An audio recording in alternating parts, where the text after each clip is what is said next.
Hello friends, नमस्कार। मैं शशि शाक्या आप सबका स्वागत करती हूँ अपने चैनल त्रिशक्ति ज्ञान द पावर ऑफ यूनिवर्स में। आज का मेरा टॉपिक है ग्रहों का प्रभाव, यानी ग्रह किस तरह से हमारी लाइफ में इफ़ेक्ट करते हैं। आप सभी जानते हैं ग्रह कितने होते हैं, 9 ग्रह होते हैं। ठीक है, वो सभी लाइफ में इफ़ेक्ट करते हैं, सभी के जीवन में, यानी कोई भी व्यक्ति ऐसा नहीं है जो इनके प्रभाव से बच सके। सब पर कोई कहता है कि हाँ राहु का इफ़ेक्ट हो रहा है, कोई कहता है शनि का इफ़ेक्ट हो रहा है, कोई अच्छा ग्रह है, कोई बुरा ग्रह है। ग्रह सारे एक जैसे होते हैं, बट ये फ्रेंड और नॉन फ्रेंडली, मतलब ग्रह क्या है, आपस में ही एक दूसरे के फ्रेंड होते हैं। कुछ ग्रह आपस में फ्रेंड्स होते हैं और कुछ नॉन फ्रेंड्स होते हैं, और कुछ होते हैं जो न्यूट्रल, उन्हें कोई फ़र्क ही नहीं पड़ता। उसी तरह हमारे लाइफ में भी कुछ ऐसे व्यक्ति होते हैं। आपने देखा होगा अचानक कि हम जब कहीं भीड़ भड़ाके में जाते हैं, यानी आप बस में, मान लीजिए कि आप बस में जा रहे हैं, ओके, आपको अचानक कोई व्यक्ति मिलता है, आपको उसका फेस ऐसा लगता है जाना पहचाना, आप स्माइल करते हैं, आपके फेस में स्माइल आ जाती है और अगले बंदे की फेस में भी स्माइल आ जाती है। अचानक आप दोनों ने कभी बात नहीं की, कभी मिले नहीं, बट फेस देख के आपको स्माइल आती है, आपको अच्छा लगता है। ठीक है, मुस्कुराकर उसको देखना, क्योंकि आप दोनों के ग्रह आपस में फ्रेंडली हैं, इसलिए अचानक देखकर उन्हें मुस्कुराने का मन करता है। और कभी कभी ऐसा होता है कि किसी किसी व्यक्ति को देखकर कि अपने आप गुस्सा आता है, उसकी तरफ देखने का भी मन नहीं होता है। ठीक है, पता नहीं उसे देखकर मुझे गुस्सा क्यों आ रहा है, कुछ लोग ऐसे कहते हैं। तो वो आपस में नॉन फ्रेंडली होते हैं, यानी कि मतलब एनिमी मान लो आप, कि वो आपस में उनकी बनती नहीं है, उन्हें देख के उन्हें गुस्सा आता है, तो ऐसा हो जाता है। या कभी कभी ऐसा होता है कोई बैठा रहता है, उनसे किसी को फ़र्क नहीं पड़ता। तो हमारे जो ग्रह हैं, ठीक है ना, हमारे बॉडी में जो ग्रह हैं उनका अगर फ्रेंडली, कुछ ग्रह मेन होते हैं, ठीक है, मतलब मेन ग्रह जो हमारे हैं, अगर उनके फ्रेंडली या नॉन फ्रेंडली व्यक्ति हमारे अपने सामने आते हैं तो हमारा मन करता है उनसे बात करने का या ना करने का, या कोई फ़र्क ही नहीं पड़ता किन्हीं के बैठने से या ना बैठने से। तो ग्रह इस तरह से हमारी लाइफ में इफ़ेक्ट करते हैं, लोगों को पता ही नहीं चलता कि अचानक हो क्या रहा है। जो व्यक्ति नहीं मानते ग्रहों को, तो मैं उनके लिए बस यही कहना चाहूँगी, तो आप समझिए कि ग्रह कैसे हमारी लाइफ में इफ़ेक्ट करते हैं और क्यों ज़रूरी है हमें किसी एस्ट्रोलॉजी या न्यूमरोलॉजिस्ट के पास जाना। या आप समझिए अपनी कुंडली में आपका कौन सा ग्रह, कहते हैं ना कि कौन सा ग्रह इफ़ेक्ट अच्छा दे रहा है और कौन सा बुरा दे रहा है। बुरा जब कोई देता है तो उसकी हमें रेमेडी करनी होती है, और अच्छा दे रहा होता है तो बहुत अच्छा होता है, बट अगर हद से ज़्यादा अच्छा, तो उसके लिए भी उपाय करने होते हैं। ठीक है ना, कि क्या है कैसा है। तो हमारे न्यूमरोलॉजी में तो 2 ग्रहों को बहुत इंपॉर्टेंट माना गया है।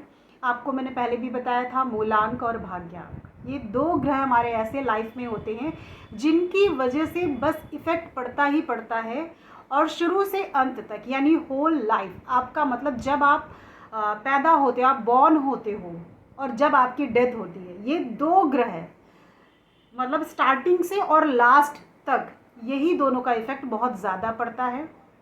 ठीक है, जिनके लिए बताई जाती है रेमेडी वगैरह। और ग्रह किस हद तक, वो तो बहुत डीपली हो जाता है, उनके बारे में बताना बहुत डीपली हो जाएगा, कि वो तो न्यूमरोलॉजिस्ट या एस्ट्रोलॉजर ही समझ सकते हैं कि हाँ भाई कौन कौन सी स्थिति, कंडीशन क्या चल रही है। ठीक है, अभी आज का मेरा ये था कि ग्रहों का प्रभाव कैसा होता है आपकी लाइफ में। आपका जैसे जिस तरह से ग्रह होते हैं, मैंने बताया 9 ग्रह होते हैं, उनकी जैसी विशेषताएं होती हैं, वो जिस तरह से बिहेवियर करते हैं, उनका जैसा नेचर होता है, उसी तरह आप इफ़ेक्ट करते हो। अचानक आपको पता चल जाता है कि हाँ भाई उस बंदे का और हमारा बंदा, मतलब मेरा नेचर या उसका नेचर सिमिलर है, सेम टू सेम है। क्यों? क्योंकि ग्रहों में सिमिलरिटी है। ठीक है, दोनों सेम टू सेम है, इसलिए मैच करता है, और अगर नहीं मैच करता इट मीन्स नॉन फ्रेंडली है। तो आज का मेरा बस यही समझाने का मतलब था कि ग्रहों का प्रभाव हमारी लाइफ में पड़ता है। जो व्यक्ति नहीं मानते हैं, प्लीज़ वो समझिए कि ये बहुत ज़रूरी है। आपको करना कुछ नहीं है, आपको अपने बारे में जानना है।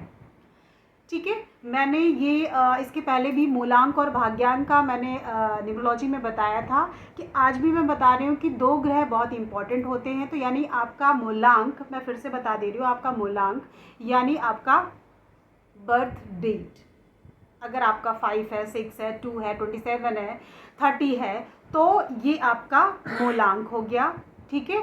और भाग्यांक यानी पूरी डेट ऑफ बर्थ का टोटल, फिर सिंगल 1 डिजिट में जब आता है तो वो हमारा भाग्यांक हो जाता है। यानी वो ग्रह, ये 2 ग्रह ऐसे, अब वो काम कैसे करते हैं ये तो बहुत ही आगे बताऊंगी, डीपली है समझाना कैसा है। लेकिन अभी का क्या है कि आप समझिए, आप अपने नियर में जो भी न्यूमरोलॉजिस्ट है या ज्योतिष है उनके बारे में आप समझिए कि जानिए कि क्यों हमारे लाइफ में ये इफ़ेक्ट करता है। और अगर ये ग्रह कुछ ऐसे ग्रह होते हैं जो बहुत ही जल्दी नाराज़ हो जाते हैं, उनको गुस्सा आ जाता है, या बहुत ही खुश रहते हैं। कुछ ग्रह ऐसे होते हैं कि अगर वो आपकी लाइफ में है तो आपको ओबेसिटी यानी मोटापा घेर कर रखेगा, या आपकी बीमारी कंटिन्यू बनी रहेगी। कुछ ग्रह तो ऐसे हैं कि अगर वो आपकी लाइफ में है तो आपका सिजेरियन, मतलब आपको चोट लगनी है, आपका सिजेरियन ऑपरेशन वगैरह होगा, या बहुत सारी चीज़ें हैं। नेगेटिव चीज़ नहीं बोलूँगी मैं, बस इतना बताना चाह रही हूँ कि ग्रहों का इफ़ेक्ट आपके लाइफ में होता है। आपको जानना ज़रूरी है कि कौन सा ग्रह मुझ पर अच्छा इफ़ेक्ट कर रहा है और कौन सा बुरा। तो इसके लिए आप अपने आप को जागरूक करिए, जाइए, समझिए। ये सब मिथ्या नहीं है, बेकार नहीं है। कहते हैं ना कि तालाब में एक मछली खराब होती तो सब पूरा तालाब खराब हो जाता। ठीक है, कहना आपका मानती हूँ, बिल्कुल सही है कि एक अगर एस्ट्रोलॉजर या न्यूमरोलॉजिस्ट या जो भी पैसा लेता है और रिजल्ट नहीं देता है तो उसकी वजह से हमारा पूरा एस्ट्रोलॉजी को यही बंदे कहते हैं अरे पैसे लेते हैं और काम नहीं करते। तो कुछ होते हैं और कुछ ऐसे भी होते हैं जो वाकई में आपको रिजल्ट देते हैं, पूरी शिद्दत से काम करने के लिए तत्पर रहते हैं कि नहीं मुझे आपको रिजल्ट देना है, आपका अच्छा हो। ठीक है, तो मेरा क्लियर समझाना था कि ग्रहों का प्रभाव कैसा होता है। आई थिंक समझ में आ गया होगा, कुछ नहीं तो कुछ तो आया होगा जो मेरी इच्छा थी समझाने की। ठीक है, फिर यहीं से वीडियो समाप्त करती हूँ, फिर मिलती हूँ एक नई सोच और एक नए ज्ञान के साथ। नमस्कार।